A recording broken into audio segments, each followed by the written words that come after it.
Esta conferencia para responder a comenzará a situaciones que realmente grabarse. son sorprendentes, como lo que pasó este año.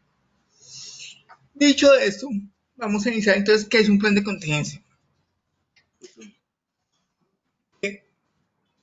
La gran pregunta, y esto digamos que nos sorprende a todo el sector, que son términos que regularmente nosotros no habíamos utilizado. Ese plan de contingencia lo que busca ¿qué es? ¿O qué es? Es un plan preventivo, predictivo y reactivo. Venga, vamos a trasladar eso a una situación personal. Lo digo desde mi experiencia y en mi quehacer. Me senté con mi familia, a mediados de mayo, sí.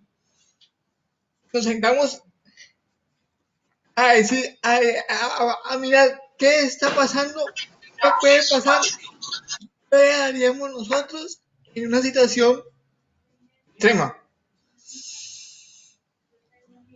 Por ejemplo, porque es que desafortunadamente, digamos que en nuestra cultura la planeación no es una virtud que se desarrolle con frecuencia. Yo creo que a todo el país, y por no decir que todo el mundo, nos cogió por sorpresa esa situación.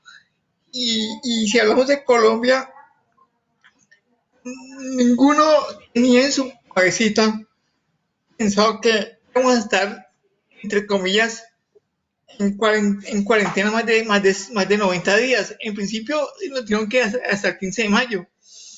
Todo el mundo tenía, viendo que mucha gente tenía en su cabeza que sí, que el 15 de mayo ya, de todo volvió a la normalidad. Ya más de 120 días seguimos cuarentena, se cayó la economía, etcétera. Entonces, el plan de contingencias es eso, un plan que nos debe mostrar cuáles deben ser nuestras actuaciones en casos de emergencia. Es un plan que trata de prevenir, ¿por qué? Porque hay unos indicadores que tenemos que tener claros. Eso vamos a ver más adelante. Es un plan que tenemos que nos ayuda a decir, venga, ojo que nos viene al vecino. Deben darles un ejemplo. Yo acompaño un fondo de empleados. Ese fondo de empleados es pequeño, tiene 140 asociados. Es un fondo que pertenece, la empresa generadora del vínculo común es un parque recreacional. Hoy en día llevan desde que arrancó esto sin recibir un peso. La empresa ha suspendido más del 60% de los contratos laborales. Entonces uno dice, bueno, es un fondo que venía estable, tranquilo, trabajando normal. Nunca se imaginó que va a llegar septiembre, va a llegar octubre, no voy a recibir un peso. Sí, literalmente es que no han recibido un solo peso. Digamos que, hombre, lo que busca este plan es eso. Una manera de decir, mirar qué hacer si se sucede algo. Y en este caso va a ser un plan solamente de liquidez. Lo ideal es trabajar para todas las diferentes áreas, llámense áreas de lo que es la parte operativa. Les decía en una reunión pasada, ¿qué pasa si 3 o 5 o todos los empleados de la entidad se incapacitan por COVID? Un ejemplo, ¿qué pasa si un porcentaje alto de sus deudores no pagan? Pues son situaciones que tenemos que venir y decidir qué hacer y saber qué hacer. ¿Cómo hacen eso? ¿Cómo hacen eso? Es bueno, ya tengo mi plan y ¿cuándo lo activo? ¿Cuándo sé que va a activar un plan de contingencia? ¿Cuándo sé eso? Aquí hay que tener claro algo. Y es cuando uno tiene que empezar a decir, bueno, reconocer mis pecados. Hablo de fondos de empleados, mutuales, cooperativas de ahorro y crédito. Estas entidades tendrían que tener desde hace muchos años un comité de evaluación de liquidez. Repito, un comité de evaluación de liquidez. ¿Por el conocimiento que he tenido en este sector, muchos años, más de 20, yo me atrevo a decir que la gran mayoría, y cuando hablo de la gran mayoría, hablo de más del 90% de las entidades del sector, tienen elegido un comité de evaluación de liquidez. Ese comité no hace nada, no hace nada. Está sonando en papel. Vemos que este comité hubiera sido estupendo para activar este plan, para activar este plan. ¿Y cuándo se activa? Cuando se demuestre, cuando se visualice situaciones que son graves que pueden vulnerar nuestra liquidez. Recordemos que el riesgo de liquidez, ¿qué es? Recordemos eso primero. El riesgo de liquidez es la posibilidad de que no cumplamos con los pagos a los cuales estamos comprometidos a tiempo. Y la otra parte del riesgo de liquidez es que nuestra cartera de inversión se caiga. Entonces, yo haberme sentado, empezando cuando se anunció toda esta situación, he dicho, bueno, estamos negativos. Y aquí es cuando la gente no le gusta hablar de esto. ¿Qué pasa si esta situación se va más allá de un mes, de 2 meses, de 3 meses? ¿Qué vamos a hacer nosotros?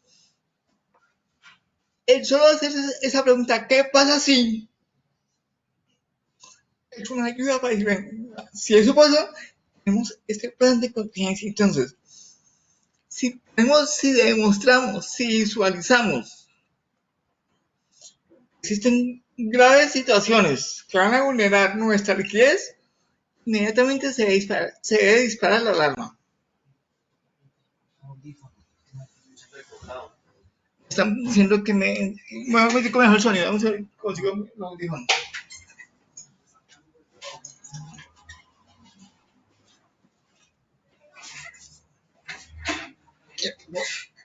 Por favor, si me están escuchando regular o mal, me avisan, por favor, porque esta es la parte mala del... Espero que me estén escuchando mejor. Hoy ha sido un día serio para mí, pues, bien estresante. ¿Ahí me escuchan bien? Venga, ¿yo estoy solo en la sala o ahí me están escuchando bien? Sí, se le estamos escuchando. Nadie me contesta. Aló. Sí, sí le escuchamos. Sí lo estamos Por escuchando. favor, me confirman si me escuchan bien. Sí, señor, lo Bueno, escuchamos. es que es una de las cosas aburridoras de la virtualidad es que uno se siente solo, hablando frente a una pantalla se siente solo, pues. Entonces sí les pediría en favor que si tienen un saludito o algo que yo sepa que me están escuchando, por lo menos.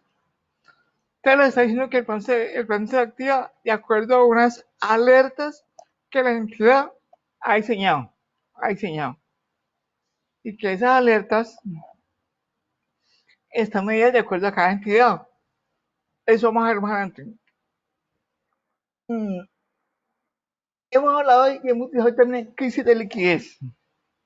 Crisis de liquidez. Esa crisis de liquidez, ¿a qué hace alusión? Hay dos tipos. Un escenario individual. Un escenario individual corresponde a aquel que solo afecta a la propia entidad. Llámese entidad financiera, llámese entidad solidaria, llámese entidad manufacturera.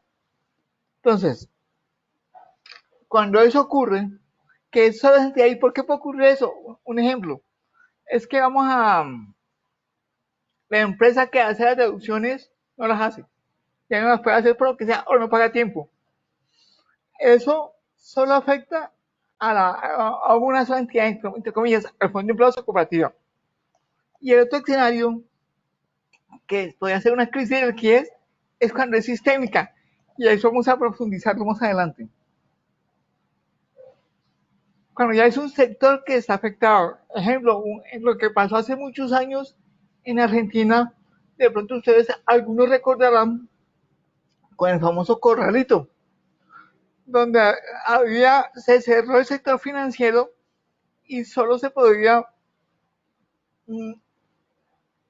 sacar del banco ciertas sumas de dinero muy limitadas.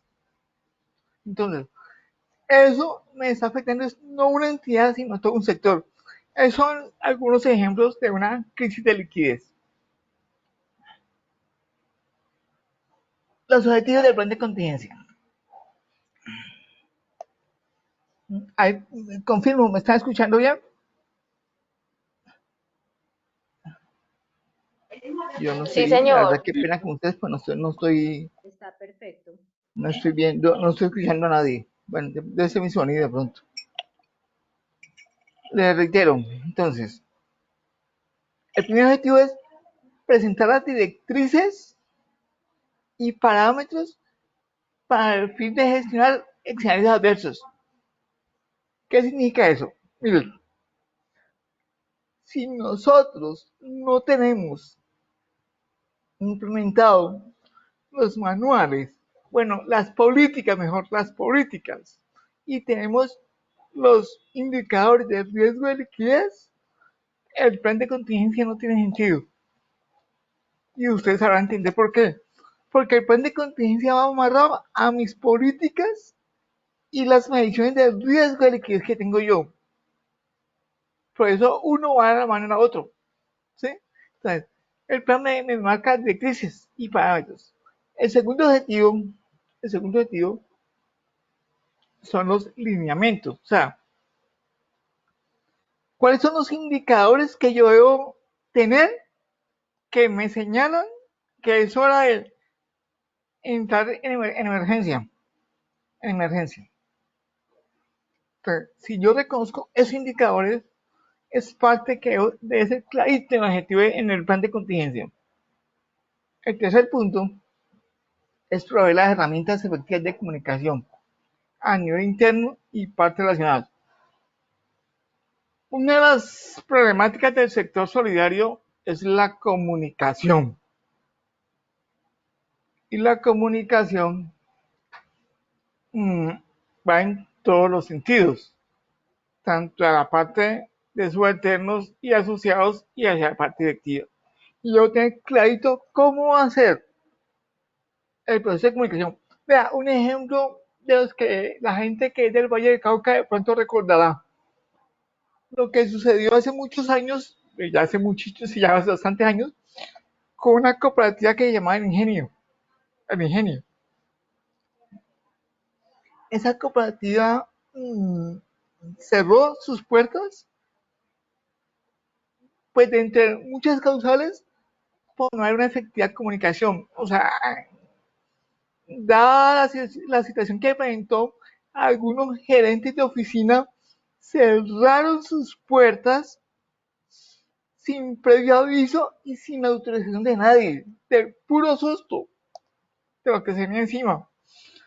Eso lo que pasó fue que ahondó la situación calamitosa y que fue una de las razones para ver que una cooperativa desaparezca. Entonces, por eso es necesario que el plan me diga, bueno, cuál es el canal de comunicación y cómo se debe desarrollar. El cuarto y último objetivo, ¿cuál es? Es, bueno, ¿qué vamos a hacer? ¿Qué vamos a hacer? ¿Qué vamos a hacer? Entonces, si las señales me indican que tengo un problema de liquidez y un problema muy serio, ¿qué vamos a hacer? Ese es el objetivo, los objetivos de este plan de contingencia. Esos son los grandes objetivos para ver. Entonces, teniendo claro qué es, cuándo se activa y cuáles son los objetivos, vamos a empezar a ver el marco conceptual. Entonces, venga, aquí es donde empezamos nosotros a profundizar un poquito. Hoy en día, el sector solidario está pasando, como en todo el país, por momentos difíciles. Hace ya unos años, y leyendo un poquito la historia reciente de la legislación cooperativa, vemos que del año 2009 ya estaban exigiendo para determinadas entidades el oficial de cumplimiento. Sin embargo, es solamente hace 5 años, con la circular externa 2015, donde realmente se le da un impulso muy serio a que todas las entidades del sector solidario deben tener claro una administración con base en la gestión de riesgos. ¿Qué significa eso? Y repito y quiero repetir eso que lo he dicho muchas veces porque es algo que uno se choca con muchos directivos. El pensar en los riesgos no significa que uno sea negativo o pesimista. Y lo digo porque es que cuando uno se sienta al frente de un directivo, de un gerente, y uno empieza a decir, venga, es que ojo con esos riesgos. Al final le dicen a uno, no, hombre, es que usted es muy pesimista. Qué pena, Sigifredo, pero usted es extremadamente pesimista. Y así no, aquí no va a pasar nada. Aquí ya llevamos tantos años, llevamos 50 años y nunca ha pasado eso. Y seguramente nunca va a pasar. Entonces, lo que estamos diciendo es que, señores, gústenos o no, en nuestra administración tendríamos que empezar a realizar nuestros procesos con una visión de gestión de riesgos. ¿Qué puede pasar si? Es parte fundamental de la gestión del plan de contingente, de este plan de contingencia. La segunda es, bueno, venga, la responsabilidad. ¿Quién responde? Y aquí permítanme ser muy crítico y les presento mis excusas si alguien se siente agredido. Desafortunadamente en muchas entidades del sector solidario, los miembros del consejo de administración o junta directiva son personas con mucha voluntad, pero poco trabajo. Voluntad porque ellos quisieran y en asamblea se postulan la mayoría de manera voluntaria, libre y espontánea, pero a la hora de trabajar no aparecen. Entonces, en el plan de contingencia, en la gestión de riesgos, el órgano permanente de administración, repito, llámese junta directiva o llámese consejo, tienen que asumir su responsabilidad. Recordemos algo simple, usted la responsabilidad nunca la puede delegar, lo que delega es autoridad, que es diferente. Entonces, es definir quiénes son los responsables de ciertas situaciones y de ciertas mediciones. Y siempre vamos a aterrizar que el responsable es o el consejo o la junta. La tercera situación es, bueno, ¿cuál es nuestro apetito de riesgo? Déjenme colocar un ejemplo con la cartera que es más sencillo. Históricamente, en el sector se decía, la cooperativa de fondos le presta tantas veces sus aportes. Entonces, en que se están 2-1, 3-1, 4-1. Unas 1-1. 1-1, 2-1, ¿qué significa? Que por cada peso que yo tengo en aportes más ahorros, prestar el doble o el triple. Esa es una forma de medir riesgo, que eso leído de otra manera que es. Hombre, si el asociado tiene 100 pesos, le presto hasta el doble. O sea, le presto máximo 200 pesos. Y fíjense que es una manera inconsciente de uno saber, es que yo soy como medio conservador, porque 2-1. Hoy en día, con la competencia, muchas entidades ya no prestan de acuerdo a ese nivel de apalancamiento, sino a la capacidad de pago. O sea, que puede que una persona tenga 100 pesos en aportes, pero si es capaz de, con un crédito de 1.000 pesos, le prestan los 1.000 o los 2.000 o el millón. Porque ya no es con base en ese nivel de apalancamiento, sino otro. Entonces, lo que queremos reconocer aquí, o lo que se debe reconocer, ¿qué tanto vamos a arriesgar en cuanto a liquidez? Un ejemplo al respecto. ¿Cuánto tiempo podemos esperar nosotros o queremos esperar nosotros en caso de que la empresa que genere el vínculo común no haga los pagos los desembolsos de los descuentos que haya hecho. Esperamos que 15 días, un mes, 2 meses, 3 meses, o, o nos sometemos a la voluntad de la empresa por siempre. Entonces, es una manera de visualizar y medir cuál es el apetito de riesgo que tanto hacemos nosotros.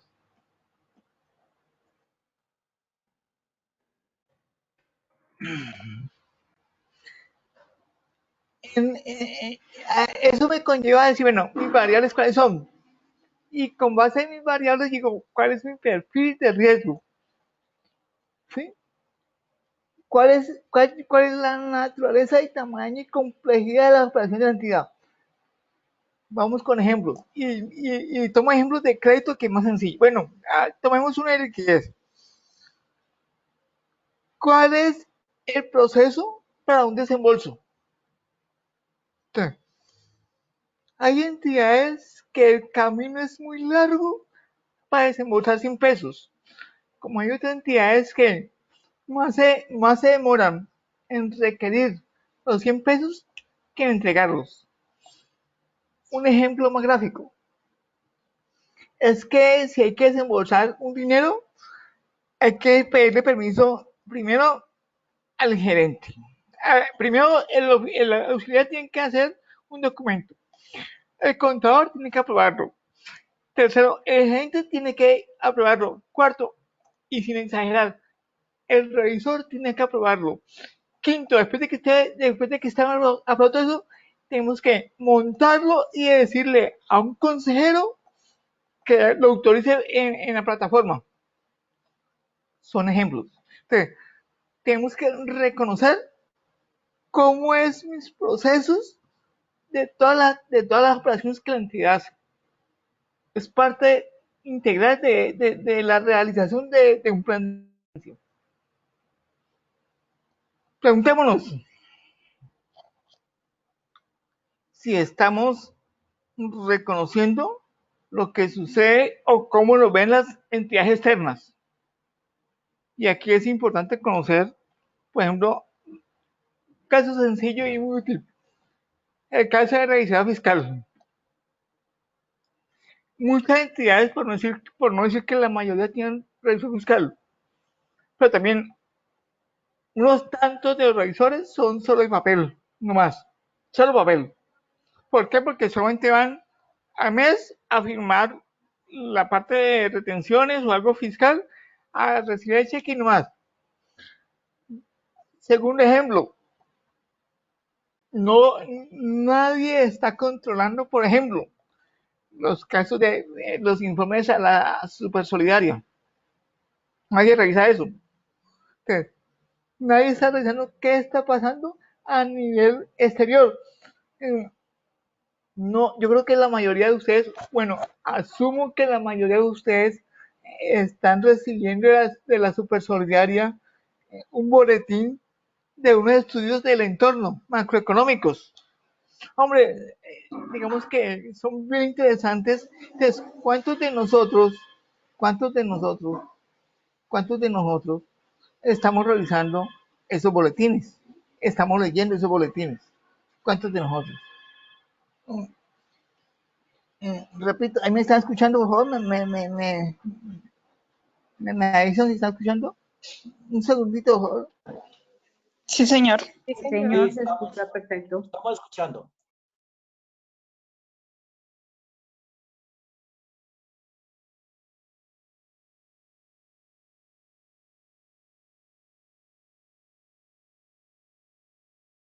Listo, sigamos entonces.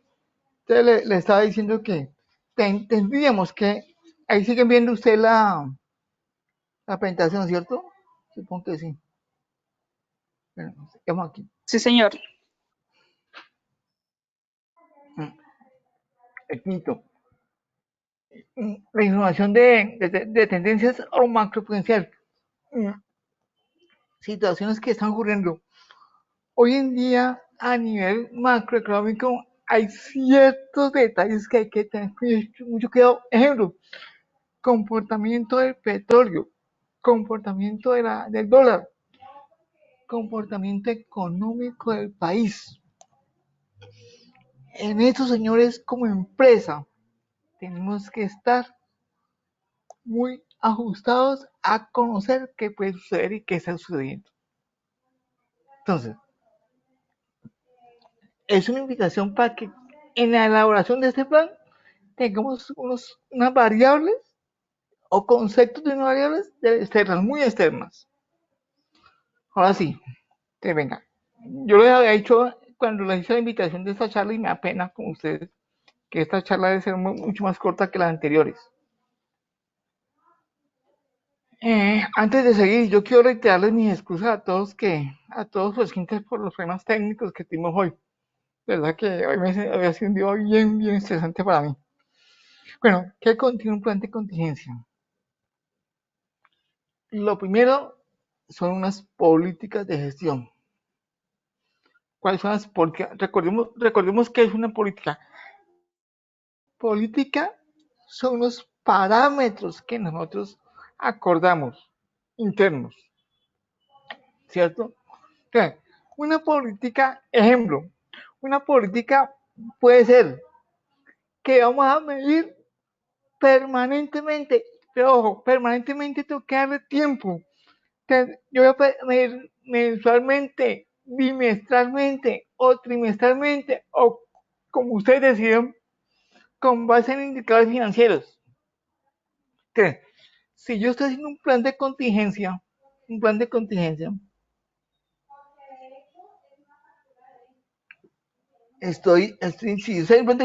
yo soy muy claro, ojo, claro y puntual.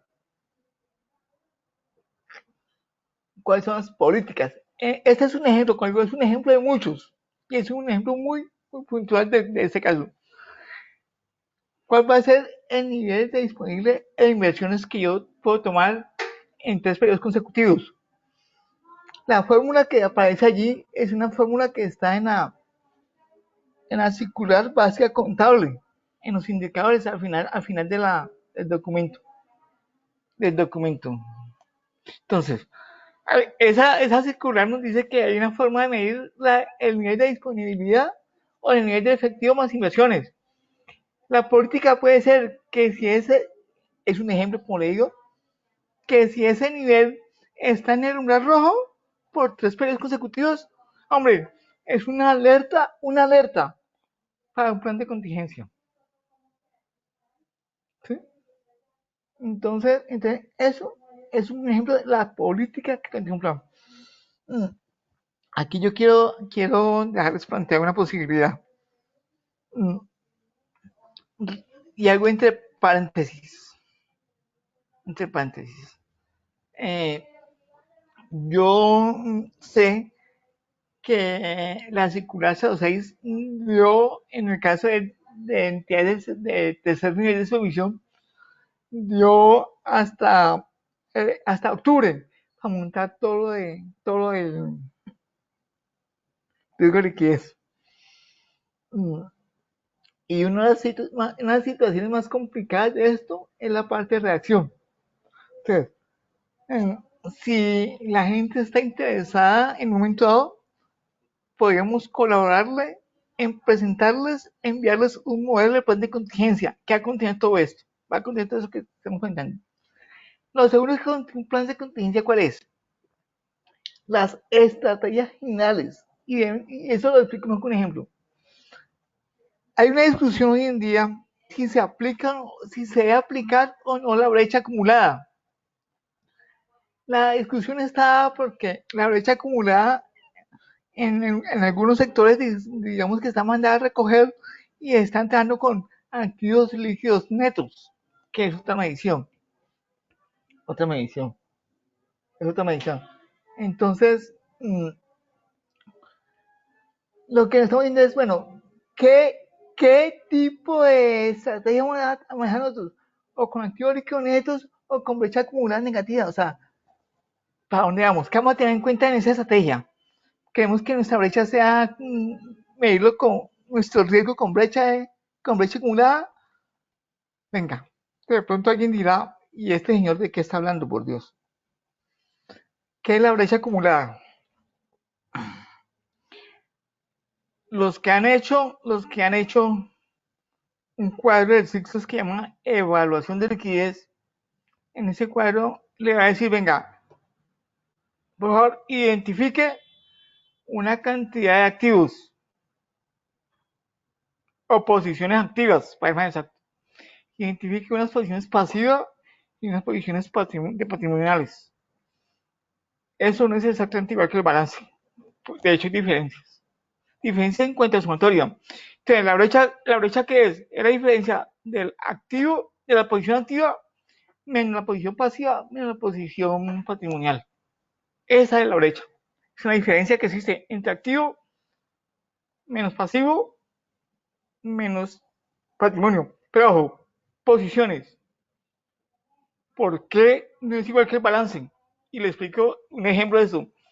Cuando usted está midiendo evaluación de liquidez, usted trabaja, por ejemplo, con la cartera bruta. Mientras cuando usted está haciendo estados financieros, usted trabaja con cartera neta.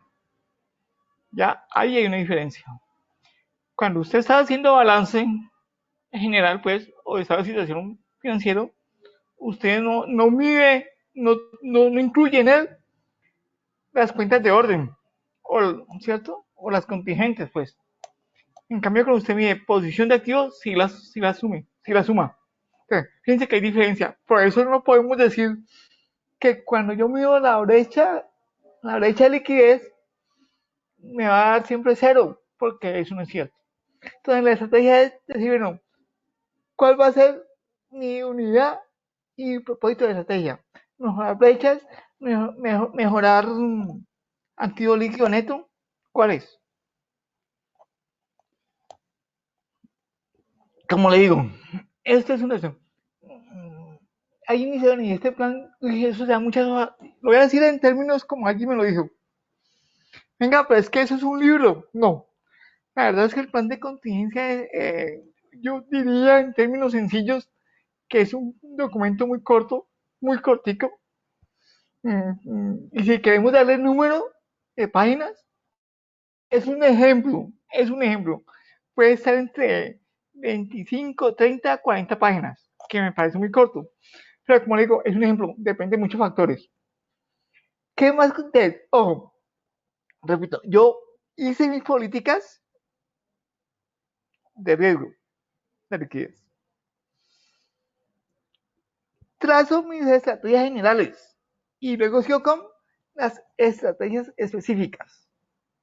Entonces, un ejemplo, es que una estrategia específica es tener preparados unos créditos. Ojo, es que yo he entrado, ya he preaprobado. Y en este caso, o en este ejemplo, estamos diciendo no uno, sino dos preaprobados. Entonces, ya tengo una estrategia general. Entonces, la estrategia general puede ser, como ejemplo, es que acudir al sector financiero tradicional en busca de recursos. Es una en general. Una específica, no, es que yo debo conseguir por lo menos dos preaprobados, cuya cuantía mínima va a ser tanto. Entonces, vamos de lo general a lo específico, ¿cierto? Eso me lo señala mi plan de contingencia. El cuarto punto que debe tener el plan, bueno, ¿cuáles son los estándares de comunicación? Y cuando hablo de estándares de comunicación, déjenme citarles un ejemplo.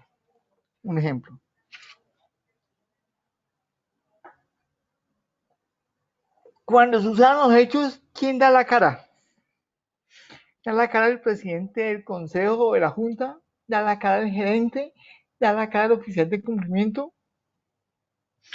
Ese dar la cara es, venga, vamos a decir las cosas tal como son o vamos a maquillar un poquito las cosas. Vamos a ser muy parcos y no vamos a decir nada, nos quedamos callados y manejamos internamente. Vamos a compartir, hemos dicho, ¿qué información compartimos con nuestros funcionarios? ¿Acaso la secretaria o el asistente o el auxiliar está autorizado para dar información de. Entonces, fíjense que debe quedar descrito y escrito cómo va a ser el plan de contingencia en lo concerniente a las comunicaciones. Una de las situaciones más complicadas del sector solidario son lo que yo llamo radio pasillo y lo que mucha gente llama los chismes de pasillo. Es que el fondo está quebrado, es que la cooperativa está quebrada, o es que la cooperativa es muy tacaña, el fondo es muy tacaño, o es que allá esa plata la entregan a todo el mundo. Entonces, venga, en caso de situaciones de crisis, ¿quién asume la vocería? Te repito, ese quién, ese cómo y ese cuándo tiene que estar descrito en el plan de contingencia. Señores, señoras, señoritas, señoritos, por si también hay. Lo que no se escribe no sirve para esos efectos. Entonces, en este plan debe estar clarito cuál es el proceso de comunicación y quiénes son los responsables de la comunicación. ¿Sí? El quinto ítem, el quinto punto que está en el plan de contingencia, bueno, ¿cómo establezco las señales? ¿Cuáles son las señales de alerta? ¿Cuáles son las señales? Y en mi opinión, esa es parte del corazón de este plan de contingencia. O sea, cuando sé que debo ponerme nervioso y debo empezar a correr todo lo que yo he trazado en caso de una contingencia grave. Ejemplos. Hombre, es que vengo experimentando pérdidas continuas de un flujo de caja deficiente. ¿Qué significa eso? Eso significa que, y uno diría que una herramienta fundamental en el trabajo de los gerentes es que ellos están evaluando permanentemente un flujo de caja. Ojo, flujo de caja es diferente a flujo de efectivo. El flujo de efectivo es un estado financiero. El flujo de caja es una herramienta de la administración de la contabilidad y las finanzas para saber con qué dinero realmente estoy contando. Tanto me ingresa y tanto me sale, o sea, lo que tengo realmente en el bolsillo. Entonces, si una alerta es decir algo, es que cada vez me estoy quedando más corto en mis ingresos de dinero para pagar mis deudas. Digamos que podría ser normal que usted en un mes se quede corto. Como también es normal que en un mes, caso diciembre, caso junio, usted tenga un exceso de tesorería. Eso es normal también. Pero si usted tiene 2, 3 o el tiempo que usted defina, donde cada vez es más lo que tienen que pagar que lo que usted está recibiendo, eso es una alerta. Es una alerta. Y si lo volteamos, y eso no sería un riesgo de liquidez, pero sí es un riesgo financiero. En el sentido de que si usted está recibiendo y cada vez le queda más dinero, y su cuenta de banco está creciendo y creciendo, y usted está dejando de colocar, pues también tendría que ser una alerta, ¿cierto? Entonces fíjense que lo que estamos diciendo es que está, como les digo, es un ejemplo. Entonces, la pérdida continua del flujo de caja es una alerta para un plan de contingencia. Otro ejemplo es que empieza a caer mal a mis acreedores. Sí, con aquellos proveedores que yo le venía pagando a 30 días, ya le pago a 60, o a 90, o a 120. Y aquellos asociados que se retiran, ya no tengo para devolverle los aportes. Ya venga, exprese y hago fuerza que no se acuerde para yo quedarme con los aportes. ¿Cierto? Entonces, estos son algunas alertas. Cuando yo hablo de alertas, también tengo que tener claro algo más. Que las alertas pueden ser... bueno, antes de ir con esas alertas. Ahorita vamos a mirar más en detalle estas alertas, como ejemplos más claros. Aquí estamos viendo el contenido de un plan de contingencia, o sea, el contenido escrito de un plan de contingencia. Un sexto punto, ¿cuál es? ¿Quiénes participan en la ejecución del plan de contingencia? Me explico. Es que el plan de contingencia va a participar el gerente, el contador y no más. Ellos son los que van a frentear y a buscar todo lo necesario para poder mejorar. O va a participar gerente, contador, presidente del consejo, oficial de cumplimiento, tesorero, si es que hay. Entonces, ¿quién va a ayudarnos a salir? Ejemplo, un ejemplo de esta situación.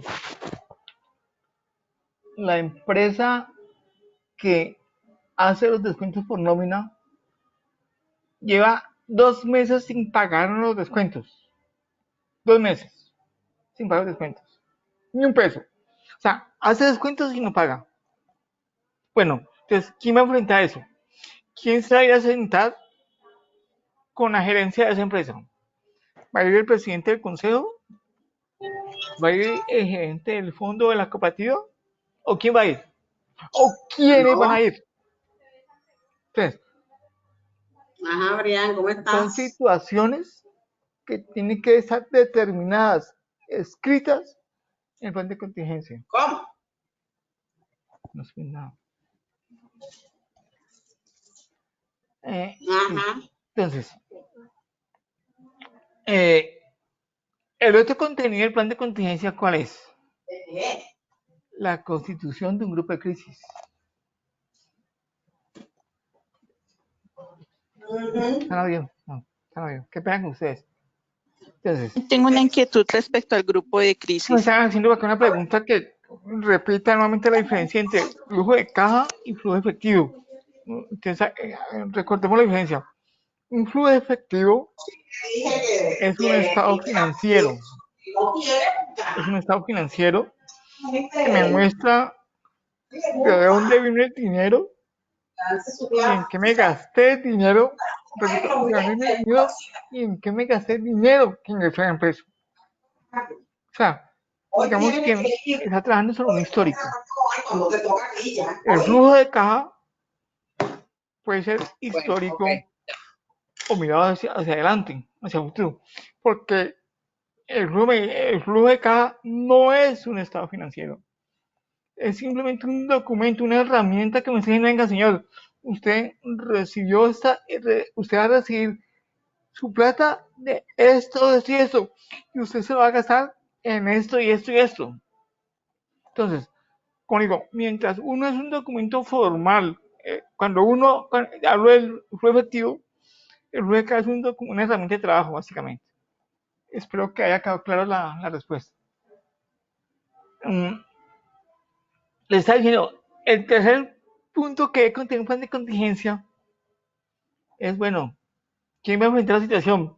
Es que vamos a reunirnos el consejo o el comité de riesgo de liquidez, o quiénes van a reunirse para discutir la crisis. ¿Quién discute eso?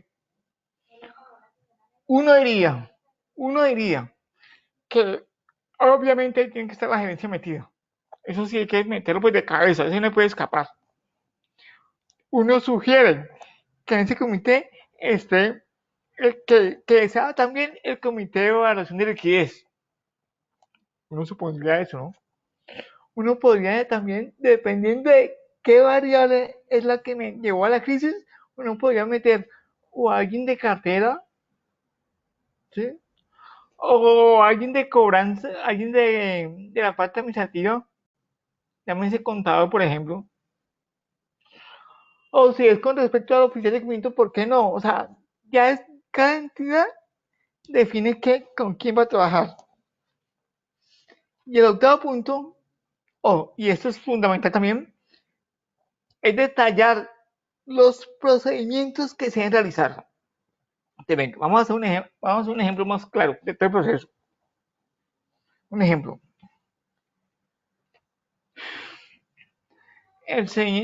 La situación actual que vivimos nos obliga a que nos encerremos otra vez. Entonces nos anuncian hoy que a partir del 1 de octubre vamos a encerrarnos 15 días. O sea, que todo el mundo está en casa. Eso ya es una alerta. Es una alerta. ¿Qué? Mira, venga, inmediatamente llamemos al consejo, llamemos al gerente y llamemos al comité de riesgo de liquidez. Señores, vamos a mirar esta situación. Nos vamos a encerrar, repito, este es un ejemplo. Vamos a encerrarnos 15 días. En 15 días, ¿qué puede pasar en 15 días? Uno, que la gente no pague. Dos, que la gente pida ayudas. Tres, que no sean 15 días, sino que sea más tiempo.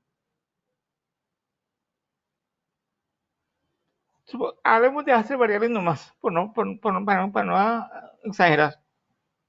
Bueno, ¿qué capacidad tenemos para responder? Si tenemos 15 días, saldos en las cuentas de bancos. Tanto. No hay nada, hay 1.000.000 de pesos apenas. Cartera. La empresa que hace los descuentos no ha pagado, lleva más de 30 días sin pagarnos.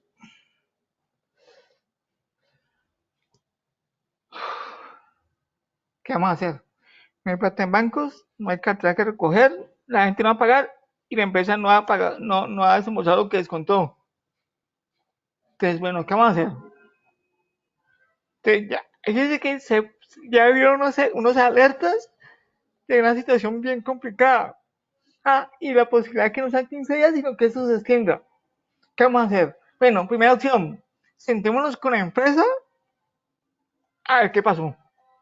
¿Cuándo va a pagar de verdad? Porque, señor gerente y presidente van a hablar con la empresa. Para que, así que le dicen allá que paguen. Opción 2, señor contador, necesitamos estar financieros al día porque vamos a ir al banco tal a pedir plata prestada. Opción 3, vamos a vender la cartera, parte de la cartera.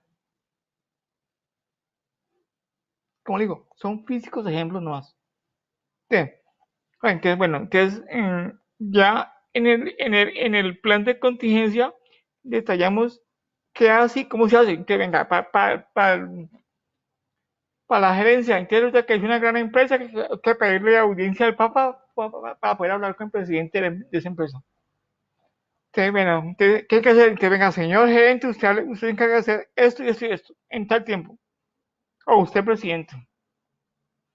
Señor contador, necesito estados financieros para tal fecha. Al detalle. Y que nos consiga los datos para pedir un crédito bancario. Señor gerente, vaya y mire las alternativas para vender nuestra cartera. Entonces, lo que nos está diciendo el plan de contingencia es qué hacer, cómo hacerlo, cuándo hacerlo y quién debe hacerlo. Ante situaciones complicadas que nos va a afectar la liquidez. Así como sencillo. Entonces dice que eso que contiene, es que nuestra política. Entonces, cuando estamos siguiendo con el ejemplo, estamos en una reunión y el gerente dice, no, pues venga señores, es que nuestros indicadores demuestran que tenemos una buena liquidez, que tenemos en el banco 200 millones de pesos, que la entidad nos dijo que la entidad que genera el vínculo común e hizo descuentos ya dice que nos va a pagar. Que es cierto, no vamos a descontar estos 15 días, vamos a correr eso y entonces vamos a avisarle a todos los asociados que esta quincena no se descuenta, sino que se corre todo el crédito de todo el tiempo. Entonces, ¿qué he hecho yo? He ido a revisar mis indicadores. para ver si aplico o no aplico un plan de contingencia. Cuando tengo, insisto, esto no es un libro que se guarda en un archivador, en un anaquel, en una vitrina. No, este es un libro que debe estar reposando a la mano de directivos, gerencia y comités respectivos, llámese comité de cartera, llámese comité de riesgo de liquidez, comité de riesgos. Entonces, como digo, cuando yo digo libro, no creo que y repito, no se imaginen un libro de 200 páginas, no. Yo diría que ese libro tiene 25, 30, 40 páginas y mucho, pues, páginas. Entonces, no es que... Y casi siempre, no, bueno, casi siempre, porque eso depende de cada entidad, hace parte del manual de políticas de riesgo de liquidez. Casi bien. Venga, yo aprovecho y hago una cuña, ¿de acuerdo? Usted permítame, ahora que hago manual de liquidez, yo hago una cuña. Una cuña con todo el respeto a ustedes. Si alguna entidad de las que nos están escuchando requiere que le hagamos llegar una guía, no una guía, mentiras, un prototipo de manual de políticas de liquidez acompañado con plan de contingencia, con mucho gusto se lo hacemos llegar. Obviamente es un costo que para los que están presentes va a salir a mitad de costo. Que si alguien está interesado, ¿qué requerimos nosotros? Si ustedes lo quieren así, requerimos que ustedes nos hagan llegar, si ustedes tienen ya manual de políticas de liquidez, nos hagan llegar sus políticas para incluirlas, pueden leerlas y mirar cómo se hace el plan de contingencia. Si usted no tiene nada de eso, pues simplemente nosotros les mandamos un prototipo reconociendo qué es el fondo, qué es el sector, en tanto fondo cooperativa, y con gusto hacemos llegar, digamos que unas guías, no, unos prototipos, para que ustedes, digamos que hay unas pautas muy puntuales que ustedes pueden solamente diligenciar eso y seguir. ¿Qué incluye ese plan de contingencia? Incluye una macro en Excel que le bota indicadores con colores. Ese indicador, le doy un ejemplo. Le dice que la brecha que el indicador el indicador corriente le dio 1 a 1. Entonces, ojo que la alerta es verde, rojo o amarilla. Entonces le va a salir un colorcito. Entonces, los que están interesados, vamos a acompañarle ese plan de contingencia, contingencia y las políticas con una macro muy sencilla que se carga con el archivo que se carga el CICSES, el catálogo de cuentas, para que le mida todos los indicadores. ¿Vale? Eso como una cuña. Cierro la cuña. Sigamos. Ahora sí yo quiero ahondar un poquito en los niveles de actuación o señales de alerta. Hay dos tipos de señales de alerta: cuantitativas y cualitativas. Ambos están amarrados por números, así sea cualitativo o cuantitativo. Y déjenme ejemplos y explico ejemplos de estos. Yo tengo 100 asociados y la empresa despidió 200 trabajadores, de esos 260 eran asociados nuestros. Eso es una señal cualitativa. O sea, el solo hecho que retire mucha gente es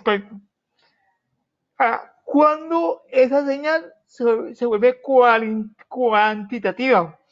Cuando yo voy y reviso, siguiendo el ejemplo, que la gente que se retira del fondo, ¿cuánto tienen aportes y ahorros? ¿Y cuánto dinero tengo que devolver yo?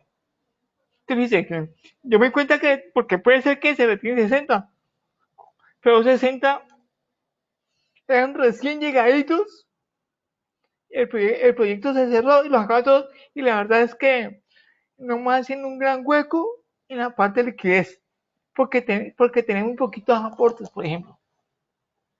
Entonces, bueno, se retiraron, sí es una alerta, pues no me hacen hueco, un hueco grande.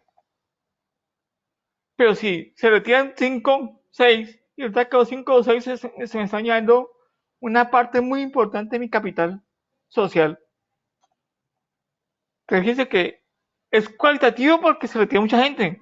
O sea, de esa gente que retira, cuánto se lleva? Así es cualitativo.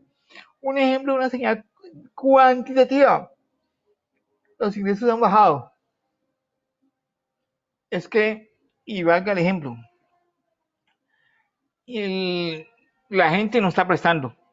La gente está pidiendo que le den tiempos de gracia, cada vez más y más. Entonces llevo 3 meses y me han dicho, no, venga, denme este resto de año para no pagar un peso. Entonces, del 100% de mi población, el 70% me está pidiendo que no le haga descuentos de crédito por este resto de año. Yo tengo que sumar, multiplicar, cuál es el efecto de ese dejar de recibir ese ingreso. Ahora ingreso no por la cuenta contable, sino por el dinero que dejo de recibir. ¿Sí? Ejemplo de señal cualitativa. Nadie me quiere prestar. O sea, yo tengo unos estados financieros tan pobres que si yo voy a un banco con esos estados financieros, nadie me presta. No estoy diciendo que necesite prestar, no. Yo los tengo, pero si voy a un banco, nadie me va a prestar. ¿Por qué no? O sea, mis cuentas no me dan para un crédito importante. Entonces, no tengo créditos externos. Eso es una señal cualitativa. Vamos a una señal cuantitativa.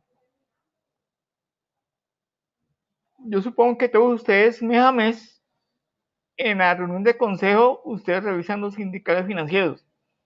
¿Okay? Yo estoy viendo que mis indicadores financieros cada vez son más negativos. Venga, eso tiene que nosotros alertarnos. En la mayoría de entidades, las reuniones del consejo o de la junta son cada mes. Entonces, uno diría que en esa reunión ordinaria de cada mes, uno de los puntos es el análisis de los indicadores.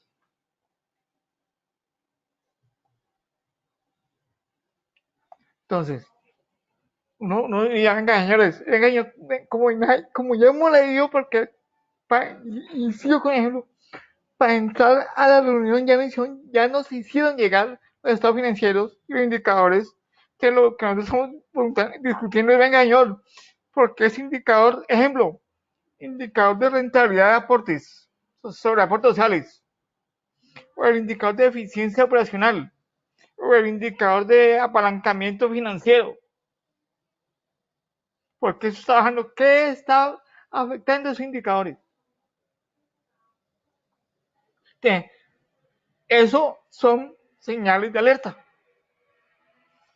Otro ejemplo de señal cualitativa. El ejemplo, lo que sucedió ese año. La empresa acaba de anunciar que cierra sus operaciones en Cali, o en Bogotá, o en Medellín. Eso tiene que alertarnos. La empresa no se va del país, pero va a cerrar una oficina, va a cerrar una sede, va a cerrar una sucursal, una agencia, yo qué sé. Eso. O que simplemente, señores, es que en el fondo de empleados o en la cooperativa, a todos los funcionarios les dio COVID. Y a quien no le dio COVID, le dio dengue. Y a quien no le dio dengue, tiene problemas de salud más serios. Y todo el mundo está incapacitado. Venga, esa es una señal de alerta. Fuerte.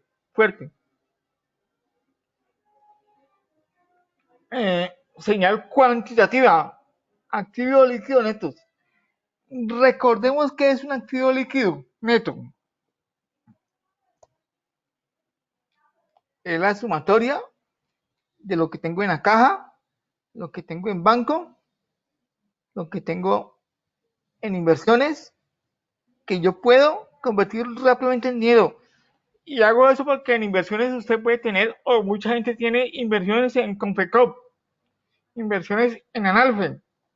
Seguramente esos aportes que usted tiene allá no puede convertirlos rápidamente en dinero.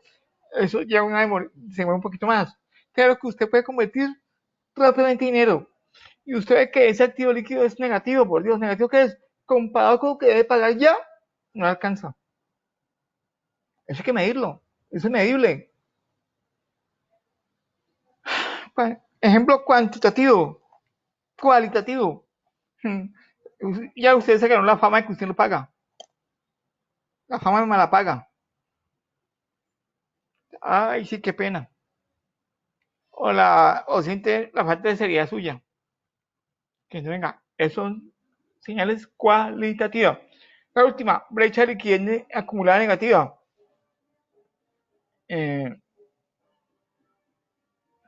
La normatividad no. La supersolidaria, cuando usted hace la evaluación de liquidez y en esa evaluación de liquidez su brecha es negativa durante 3 periodos, eso es una alerta muy seria para la supersolidaria y para cualquier entidad.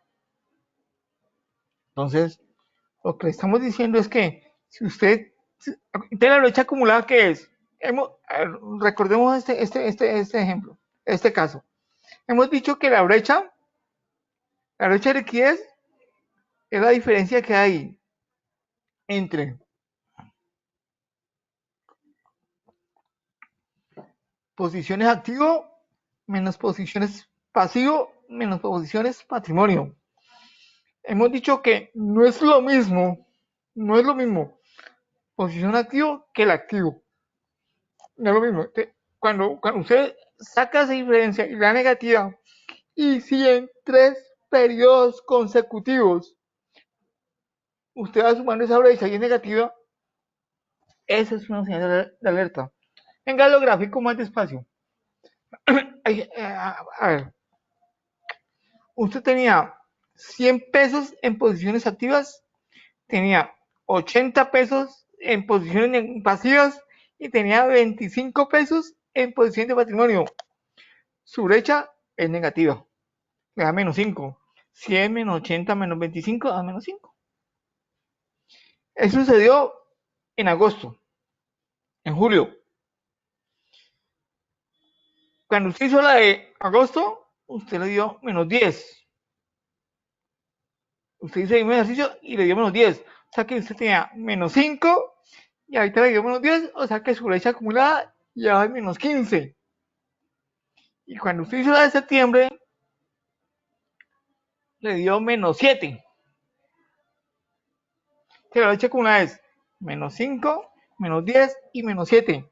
O sea, menos 22. Ese menos 22, ese menos 15 es brecha acumulada. Le estoy dando ejemplos de negativa. Claro que eso puede ser positivo, pero es una señal de alerta. Comentario, cuando uno se mete con todo esto, cuando uno ya empieza a ahondar en todo esto y empieza la gente a ser consciente de la importancia y de la exigencia que está haciendo la Supersolidaria en cuanto a la gestión de riesgos, uno va reconociendo la importancia de ese cuadrito que llama evaluación de liquidez. Para mucha gente es harto, aburridor hacer ese cuadrito. Es harto, no, de verdad que es harto, pues la verdad es que a mí tampoco me gusta. Pero cuando uno reconoce su utilidad, si lo hace bien hecho, porque es que eso es lo otro, ¿no? Que ese cuadrito es la mayor, bueno, no mentiras. Mucha gente lo hace a como caiga, a como yo creo, a como yo me lo imagino. Y metamos datos y no más si es que metemos datos. Pero cuando uno hace ese cuadrito de verdad para Dios, le cuento que ese cuadro habla solito. Y es bien bonito, digamos que es una herramienta muy útil para analizar. Eso como un comentario más. Entonces, aquí lo que he dado son ejemplos de señales de alerta. Bueno, entonces, ¿qué hacer cuando la gerencia se sienta frente a la Junta de Conciliación? Señores, ojo, estamos cayendo en serios procesos de liquidez. Vamos a fondearnos. ¿Y fondearnos qué es? Vamos a conseguir plata. Entonces, el plan de contingencia debe decirme cuáles son las fuentes de fondeo. Que la primera fuente de fondeo puede ser créditos con entidades financieras. Vámonos al mercado financiero a pedir crédito, a pedir crédito. Que venga, un comentario. Hay muchas entidades que a la fecha se pueden dar el lujo de decir, nosotros nunca hemos acudido a una entidad a prestar plata. Nosotros nunca hemos necesitado. Hombre, por fortuna. Gracias. Gracias porque han tenido buenos administradores, además asumen que han tenido prudencia en su manejo y que digamos que las variables han sido muy favorables. Pero eso no significa que mañana no vayan a necesitarla. Entonces, así sea que en su historia usted nunca haya necesitado, hombre, deje la puerta abierta, acérquese a entidades financieras y consiga preaprobados, nada pierde. Por un preaprobado usted no le cobran. Un preaprobado no es un crédito. Digamos que es una posibilidad que, en mi opinión, toda entidad debería tener. Es una posibilidad, no más una herramienta. Dejar esa puertica abierta, nunca cerrarla. Nunca, como hace un dice, no, yo no me interesa usted ni me acerco, no venga.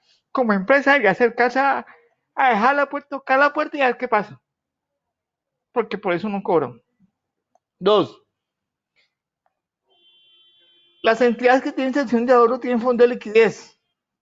El fondo de liquidez, ojalá, y la ley lo dice, es un fondo que de verdad, es que la plata está guardada. La plata está guardada o en un banco, a través de una cuenta de ahorros, o en inversiones en CATs o en fiducias. Entonces, venga, hagamos uso del fondo de liquidez. Nota, cuando hacemos uso del fondo de liquidez, tenemos que hacerle saber a la supersolidaria las razones de por qué se usa ese fondo de liquidez. Hombre, ¿qué activos tengo para venta? La mayoría de entidades del sector lo que tienen para venta, digamos que no es un computador, no es un asiento, no es un mueble, es la cartera. Venga, tampoco nos neguemos a esa posibilidad.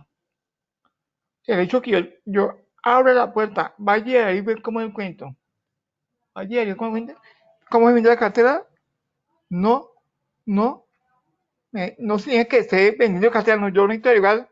Ejemplo, factoring. ¿Cómo hago para ir al factoring?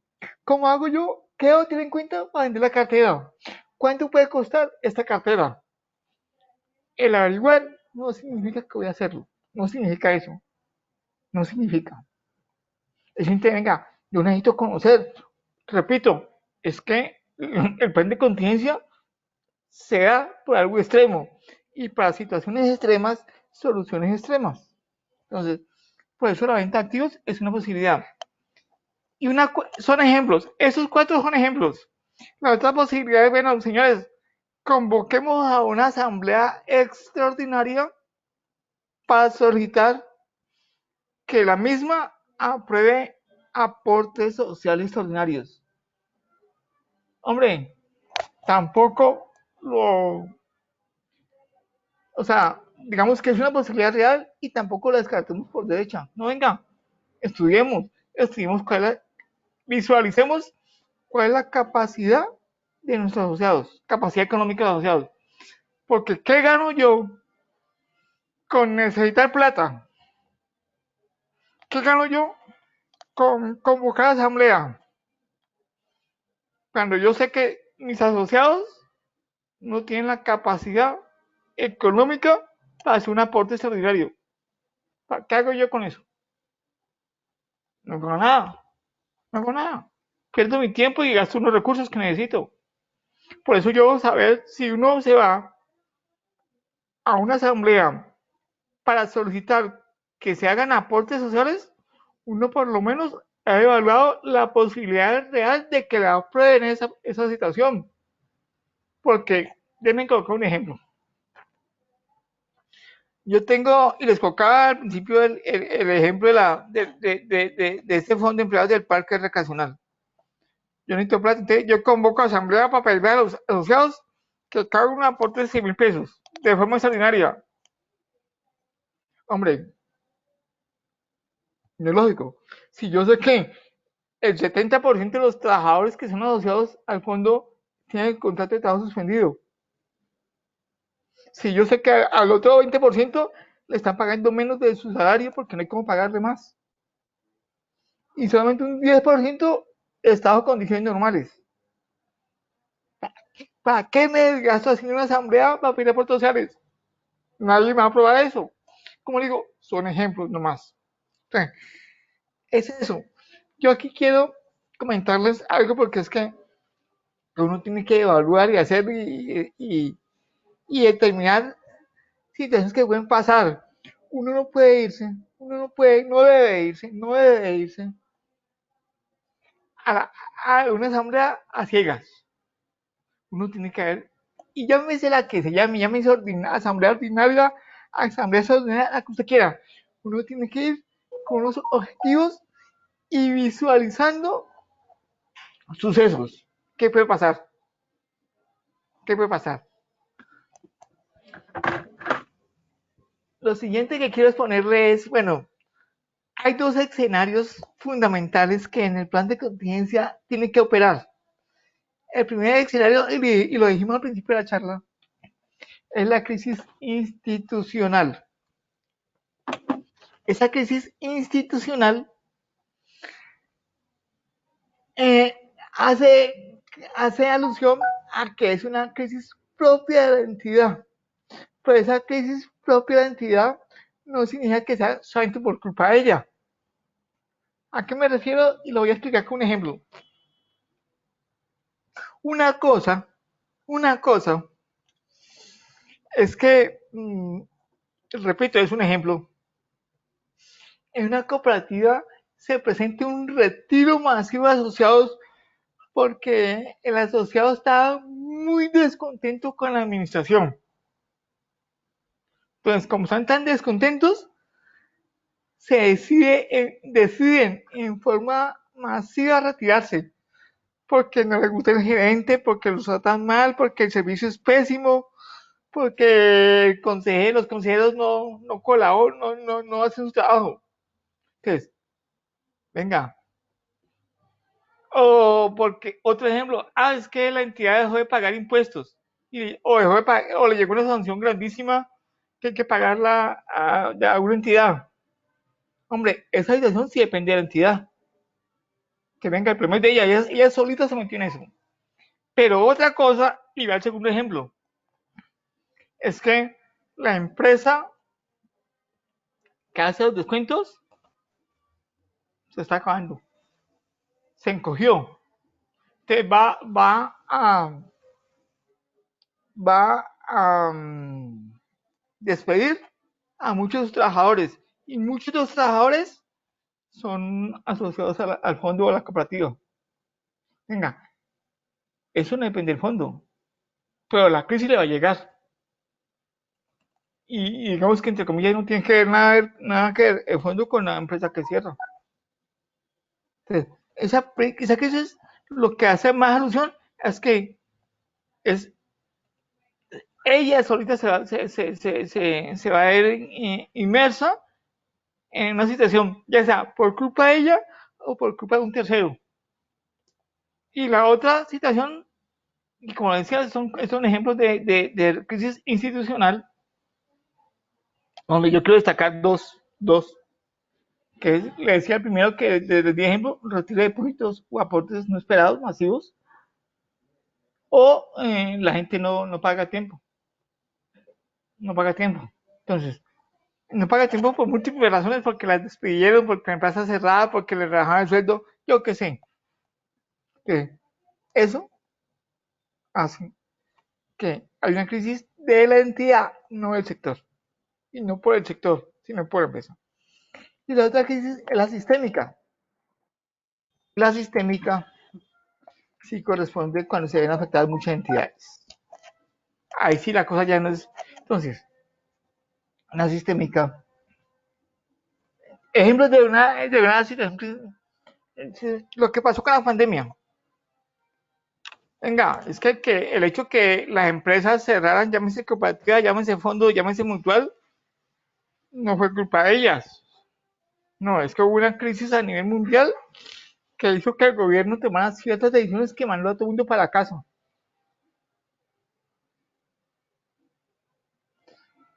O lo que pasó, o lo que puede pasar en Argentina, como les decía ahora, es que el gobierno tomó la decisión de lo que llamaron en su momento el corralito. Es que no dejaban retirar sino hasta determinado monto de dinero. Que supóngase, es un ejemplo extremo, que en Colombia decían que los bancos no pueden aceptar retiros mayores a X suma de dinero. Que venga, eso no es culpa de la entidad, eso afecta a todo un sector o a muchos sectores. Entonces ya es algo general. Entonces, digamos que uno tiene que, dentro del plan de contingencias, debe ser claro de dónde viene la crisis. ¿La crisis viene de adentro o viene de afuera? ¿Es algo general o es algo particular? Eso debe quedar claro en el plan de contingencias, ¿cierto? A eso súmele el monitoreo. Recordemos algo que ustedes lo saben mucho mejor que yo. Cuando uno habla de riesgos, el riesgo tiene 4 etapas. La primera etapa es la identificación, la segunda es la medición, la tercera etapa es el control y la última el monitoreo. El plan de contingencia debe decirme qué seguimiento yo debo hacerle a lo que está sucediendo. ¿Sí? Entonces, yo debo determinar qué plazos son los manejables, los aceptables o los que exigen una acción inmediata. ¿Sí? Y eso, digamos que una forma de hacerlo son las bandas de tiempo que tengo en ese formato que he hablado desde temprano, que es el de evaluación de liquidez. ¿Hasta cuánto? Y repito el ejemplo que hoy me ha servido mucho.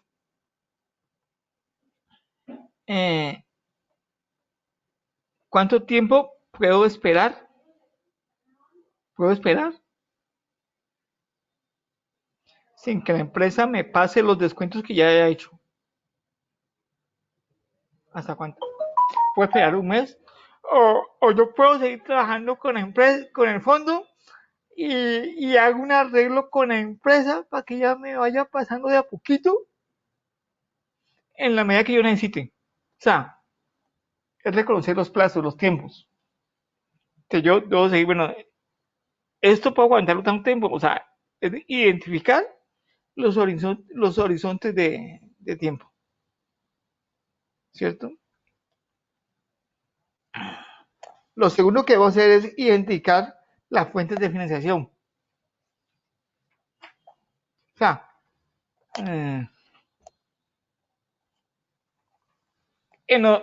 un ejemplo de un fondo de una entidad pequeña. Cuando hablo pequeña lo hablo por número de asociados.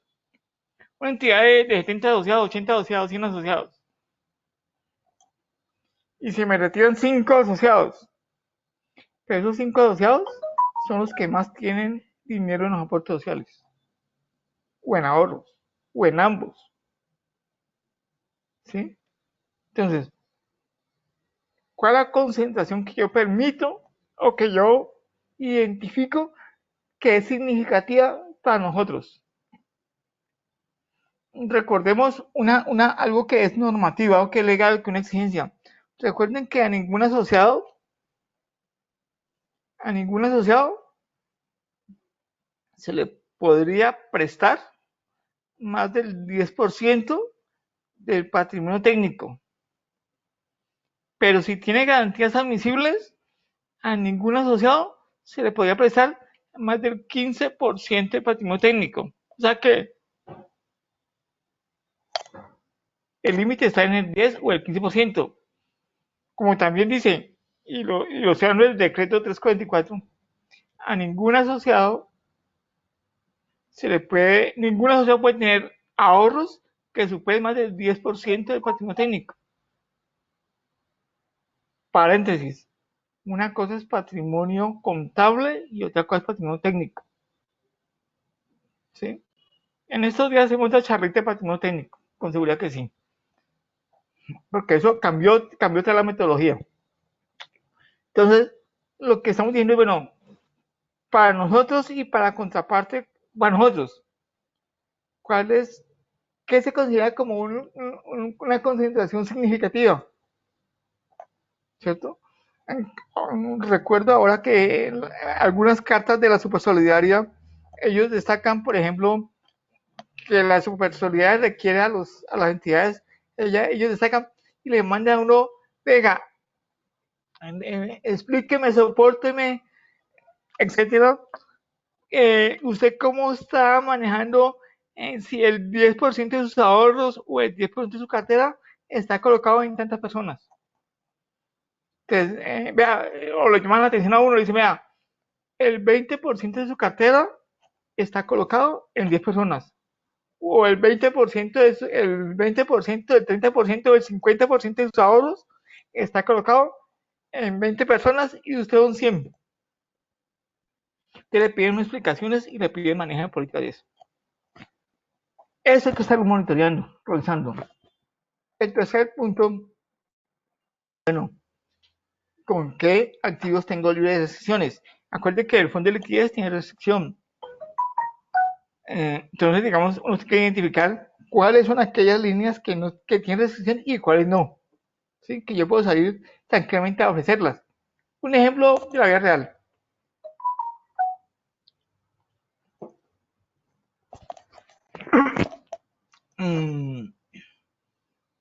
Pasó con una empresa. Hubo un retiro, por esta época hubo un retiro no más, digamos que hubo un retiro de varias asociaciones en cadena. Y resulta que cuando algunos asociados fueron a hacer los cursos correspondientes de aporte contra deuda, se dieron cuenta que no habían pagarés firmados, por lo tanto no habían cartas.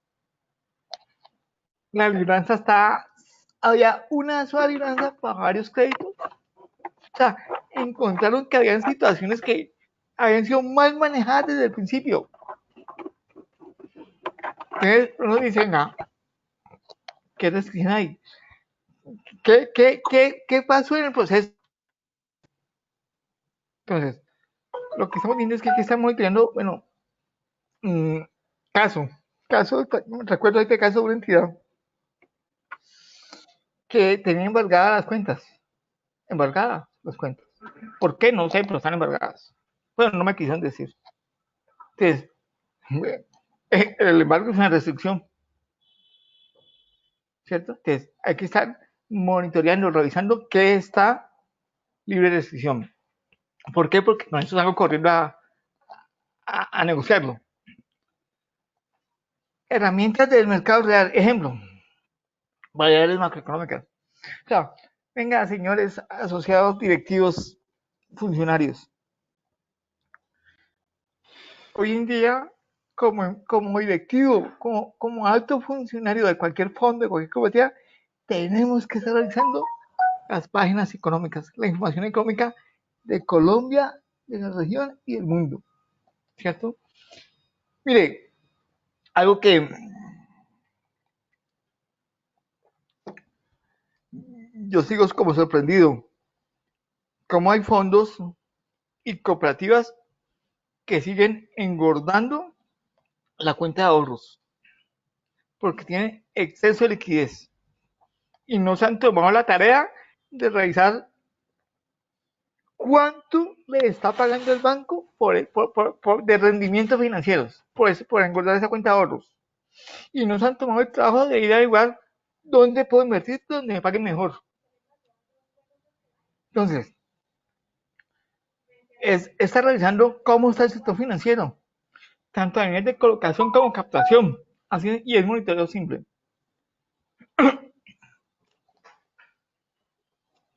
Dicen que las comparaciones son odiosas, pero yo pienso que son necesarias. Es odioso porque cuando uno se compara con los demás, uno a veces se siente muy grande, pero a veces se siente como una pulga, pequeñito. Pues es necesario. Pregúntense cuántos de ustedes, aquí tengo dos preguntas que me están hablando, ¿qué preguntas? Entonces me pregunten, ¿cómo están ustedes dentro del sector? Así como en las empresas, hace poco me llegó una revista de dinero y sacaban las 500 empresas por sectores más grandes del país. Las 500. Y ahí hablaban, en la revista hablaban de las fuentes, y una de las fuentes era Super Solidario. Sin embargo, yo no vi ninguna cooperativa, ninguna. Y yo creo que no hay ninguna porque simplemente no le hicieron, no le prestaron atención. Pregunten ustedes cómo están dentro del ranking. Eso pueden conseguirlo en la página de Super Solidario. Eso es fácil de conseguir. Antes de seguir, aquí tengo tres preguntitas. Aquí tengo una preguntita que dice, referente al decreto 344 en cuanto a que ningún asociado debe tener el 10% de los asociados ahorros permanentes o incluye otros depósitos. Incluye todos los ahorros que tenga el asociado. Repito la pregunta, ¿alguien me está diciendo que si incluye 10%? Sí. Todo, es más, déjenme ser más crítico. Dice, perdón, corrijo, que ningún asociado puede tener en ahorros el 10% de patrimonio técnico. Ese 10 incluye todos los depósitos. Doña Marta, sí incluye todo, sí incluye todos los depósitos, sí incluye. Le explico. Aquí hay que tener dos cosas. Y esto para recordarles a todos. La norma dice que habla de la concentración tanto de créditos como de depósitos.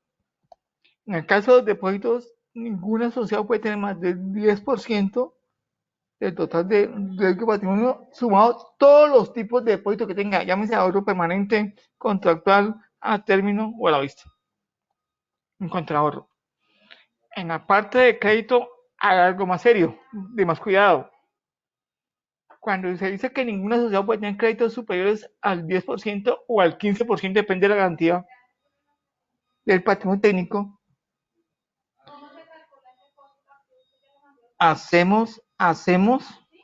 hay que hacer claridad que cuando se dice asociado, es el asociado o aquellos asociados que hacen parte hasta segundo grado de consanguinidad y afinidad civil, o afinidad civil. Me explico. Si el asociado X pide un crédito, el hermano de ese asociado también es asociado, el hermano también es asociado y pide otro crédito. El primo es asociado y pide otro crédito. Se suman esos tres créditos y se toma como uno solo. Y el límite lo hace la suma de los tres créditos. Entonces, eso lo digo para que tengan en cuenta cuando hacen ese tipo de medición de concentración. Aquí, otra pregunta. Me están diciendo, ¿cómo se calcula la posición del activo? Bueno, ya le requiero repetir muy rápidamente a esta pregunta, la respuesta. Usted suma lo que tiene en efectivo, suma lo que tiene en inversiones. Si usted tiene inversiones y tiene deterioro o provisión, hablamos de la inversión bruta, sin el deterioro, igual los inventarios, la cartera es cartera bruta, suma los activos netos, los activos de propiedad, planta y equipo, eso es el bruto, o sea, todos los activos brutos. La suma de todo eso, más las cuentas fuera del activo que están en cuentas de orden, que son cuentas de débito. Eso lo suma. Eso le dice las posiciones activas. Igual sucede en las posiciones pasivas. ¿Cierto? Igual sucede en las posiciones pasivas. Entonces, es la sumatoria de todas las cuentas que usted tiene en su balance brutas.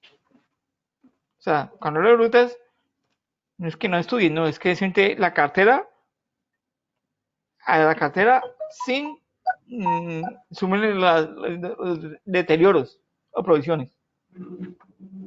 Alimentarios, súmenle provisión o deterioro. Es lo bruto. Ese era, así de calcular activo. Y la última pregunta que tengo aquí, bueno, me dice del plan de contingencia. Véeme el término que ahorita le reafirmo, a ver, de una vez. Le estaba diciendo, para aquellas entidades que necesiten,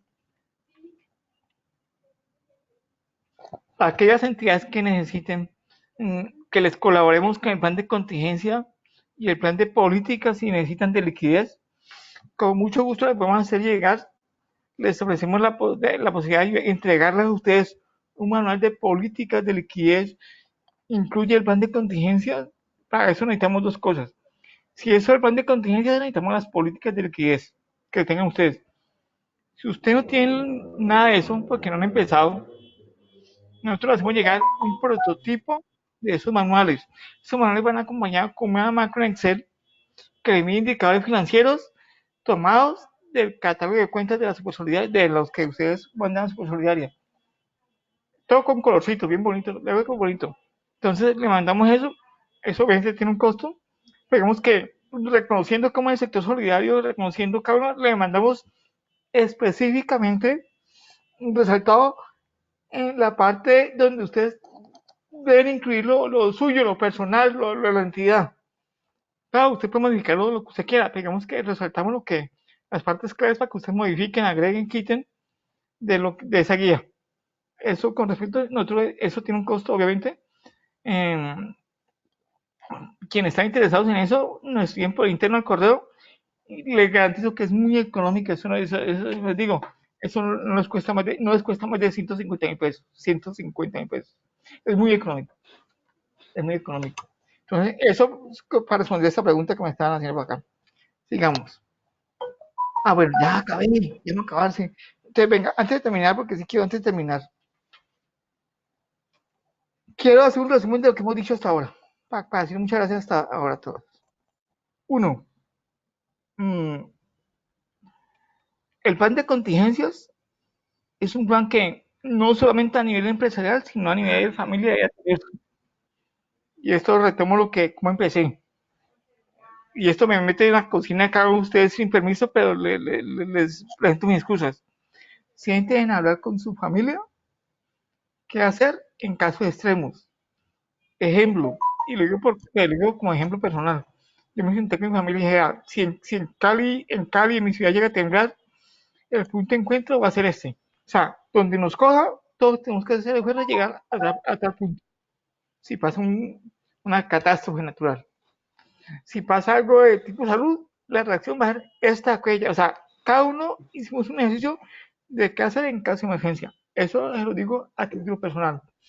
Como empresa, el plan de contingencia de liquidez es un documento que les tiene que señalar a ustedes cuándo, cómo y por qué se avecina un problema muy serio de liquidez. Y les decía, cuando digo problema serio o riesgo de liquidez, es que ustedes no van a tener dinero, no van a tener plata como responder. Entonces el plan de liquidez nos está diciendo, venga, ojo porque como todo hay unos indicadores. Ustedes están revisando esos indicadores. Si esos indicadores llegan y se da esta situación, usted maneje estas herramientas. Vea, haga primero esto, haga esto después, haga lo otro. Mejor dicho, usted tiene una serie de posibilidades que ya han discutido y estudiado. 3.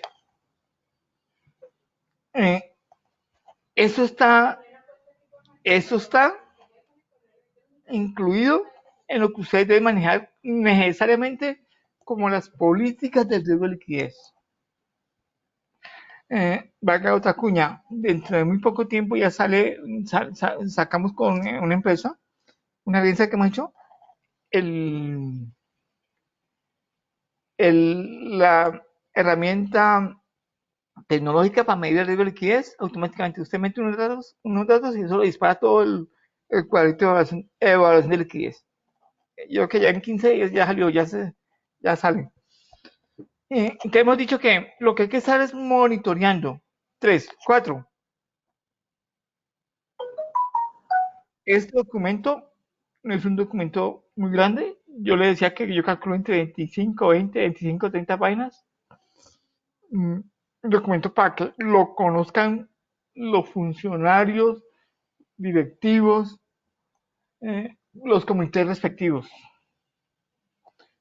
Cuarto, señores, hoy en día el mundo es más consciente de que todos tenemos riesgo, unos más que otros. El problema no es que tengamos riesgo, el problema es que desconozcamos el riesgo. En ese sentido, el hecho que yo reconozca el riesgo no significa que lo estoy llamando. No, significa que me estoy preparando por si pasa algo. Y eso es lo que quiere y lo que se debe hacer. Leía en estos días, leía esta semana, leía que hay un enfrentamiento muy fuerte entre Analfe y bueno, enfrentamiento entre comillas, entre Analfe y la Supersolidaria, porque Analfe está quejando, y hasta con razón, de la cantidad de legislación que está expidiendo la Supersolidaria. Si ustedes se han dado cuenta, acaba de expedir ya el marco procesal del riesgo de mercadeo, aunque solo aplica a cooperativas de ahorro y crédito. Ya está a punto de salir la norma para medir riesgo de cartera, riesgo cooperativo. Entonces, tenemos hasta octubre para tener montado riesgo de liquidez. Lo que queremos con esto es decirles, señores, hay cómo hacerlo. Bueno, algo que ustedes seguramente algunos de ustedes lo va a hacer. Yo lo hice. Yo estuve navegando por la internet buscando modelos y literatura de manuales de contingencia. Usted encuentra manuales de contingencia de todos los riesgos. Encuentra manuales de riesgo de liquidez. Pero lo que es muy difícil de encontrar, muy difícil, y elegante que es muy difícil de encontrar manuales de contingencia o plan de contingencias. O sea, le soy sincero, hay uno de El Salvador, de una empresa salvadoreña, pero si lo van a leer van a decir ustedes, ¿yo para qué meten todo eso? Entonces, esto creo que porque hoy en día la gran fuente de información es internet. Y lo que hacemos muchos de nosotros, o hace mucha gente, bueno, hacemos mucho de nosotros, es acudir a la internet para conseguir información rápida, pero muchas veces no es la mejor. No. Entonces, aquellas personas que están pensando en que es solo bajar de la internet, copiar y pegar, yo les sugiero con todo el respeto que tomen el trabajo de leer muy despacio lo que están copiando y porque como ustedes saben, los fondos de empleados son empresas únicas en el mundo y solo existen en Colombia. Usted en el mundo encuentra cooperativas, pero no encuentra fondos de empleados. Y ustedes y los que estamos en este sector sabemos, me imagino que todos son conscientes de que este sector es altamente especializado, altamente requerido, cada vez mejor monitoreado. Entonces, lo que yo estoy pidiendo a ustedes, señores, siéntense a hacer ese trabajo. Si ustedes gustan, podemos ayudarle. Repiten, nosotros podemos decir, venga, señores, pero es que afortunadamente para nosotros, los fondos de empleados en su quehacer son muy parecidos. O sea, la mayoría de fondos se comportan muy parecidos. Son muy poquiticos los que se salen de esa campana. Las cooperativas de aporte y crédito en Colombia, estén en La Guajira, en Amazonas o en Bogotá, se comportan muy parecido. Entonces digamos que uno puede decirlo, y lo digo modestia aparte, la experticia, como digo, son más de 25 años en ese sector, te dicen, venga, es que, y no solamente teórico, ¿no? Hemos sido gerentes de entidades del sector. Entonces, aquí no estamos hablando de que es que la teoría, no, aquí estamos hablando de la parte práctica. De hecho, yo soy oficial de cumplimiento de varias entidades. Entonces, aquí no estamos hablando de la parte, aquí no es solo teoría. Aquí, venga, hay que hacer. Lo que pasa es que la gente no quiere hacer. No quiere hacer. Quiere bajar, copiar y pegar y ya. Entonces, es una llamada de atención. Les repito, la idea con esta charla es decir, venga, señores, ojo, hay que revisar cómo estamos midiendo el riesgo de liquidez, cómo estamos evaluando y hay que tener el documento porque es documental. Esto para finalizar y decir muchas gracias. Antes de responder a sus preguntas, la Supersolidaria está anunciando visitas virtuales como herramientas de control. O sea, no crean que porque la Supersolidaria, los funcionarios están guardados en sus casas, no están trabajando.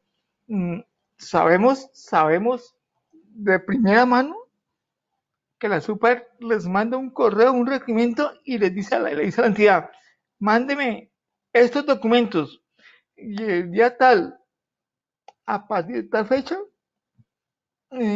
tenemos una cita virtual y empieza a preguntarle, déjenme comentarles por experiencia, esto se lo digo porque lo viví antes de la pandemia, justico antes, en la ciudad donde yo resido, en Cali, a una cooperativa le llegó una visita, la cooperativa no es tan grande, es mediana, le llegó una visita de Supersolidaria, la visita duraba 5 días, y 5 días no es visita de mediodía, no, visita de día completo, 5 días, esculcándole la cocina, la sala y el cuarto, y la sala del colchón también, le esculcaba todo. Hombre, y como yo suelo decirlo, hoy en día está la Super con gente muy capaz, gente que conoce el cuento, gente que sabe dónde buscar y gente que viene informada. Ya ustedes pueden preguntarle a entidades de primer nivel de supervisión, llámese fondo, cooperativa, y ellos podrán darle fe que la Super y de lo que está pidiendo, sabemos que, y repito, para las entidades de tercer nivel, este plan de contingencia, todo liquidez, tienen que estar listo en octubre. Para las entidades de primer nivel, ya le están pidiendo todo esto. Ya tienen que estar, y lo están pidiendo, lo están exigiendo. Entonces, señores, yo quiero recomendarles, con todo el respeto, lo dije en una charla anterior, lo repito acá, seguramente el comité de liquidez no va a hacer esto. El consejo de la junta menos. El gerente puede que sí, pero no se ahorren esfuerzos, porque esto, además de que es una exigencia legal, es una excelente herramienta para medir la situación en que estamos y para dónde vamos y qué hacemos en casos realmente extremos. Señores, esa es la charla que quería comentarles hoy y quiero saber si hay preguntas, cuestionarios, preguntas. Este material va a ser enviado a todas las personas que nos acompañaron hoy. Va a ser enviado. Yo quisiera, repito,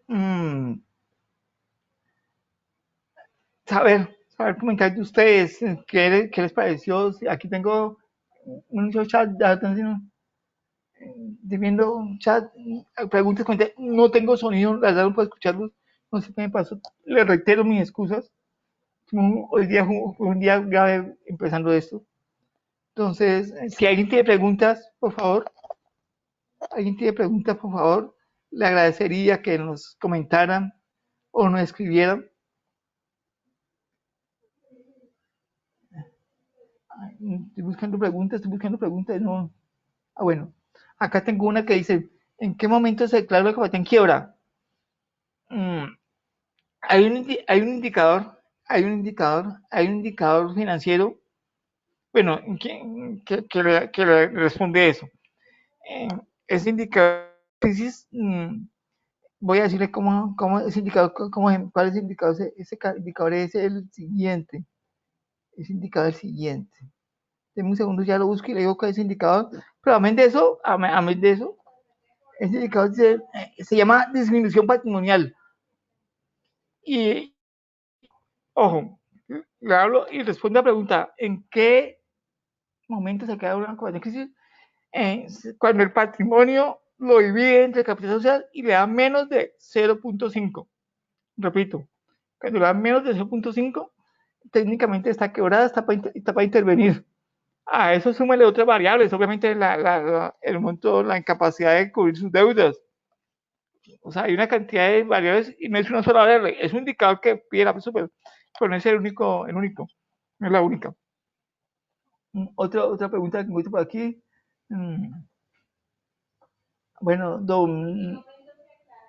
ya contesté. Bueno, me dicen, ¿cuál es el correo interno donde nos podemos comunicar? Con una sola O, coservicio@yahoo.es. Ahí se pueden comunicar. O por el WhatsApp que les llegó el enlace. Otra pregunta que tengo acá. No veo más preguntas, señores, no veo más preguntas. Es que estoy mal de sonido. Aquí está agradeciendo. Bueno, señores, para que no hay más preguntas. No hay más preguntas. No. Señores, muchas gracias. Muchísimas gracias por todo. Espero y aspiro que esta charla les haya gustado.